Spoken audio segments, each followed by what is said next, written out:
New details tonight. High prices for groceries and other needs continue to be a problem for UP families.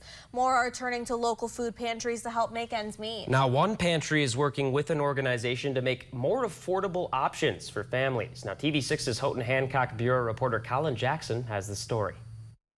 These are hard times for many of our families up here as all these prices at groceries and gas and utilities continue to rise. Jared Howard has been a part of the CLK Council of Churches for the last 7 years. The group is in charge of a food pantry that assists 70 or more families every month. The organization also gives 30 bags of items to community kids monthly. But according to Howard, rising costs are making the families more dependent on the pantry. Some families have been reaching out more often to figure out ways that they can make ends meet. But now, some help is on its way. A food grant program headed up by Blue Cross Blue Shield of Michigan will install an industrial-sized refrigerator at the food pantry. The Gogebic Ontonagon Community Action Agency in Bessemer is also receiving one. These are just 2 of 41 state food pantries getting a refrigerator from the program. We're happy to really provide the support to local communities to help them in this time of need.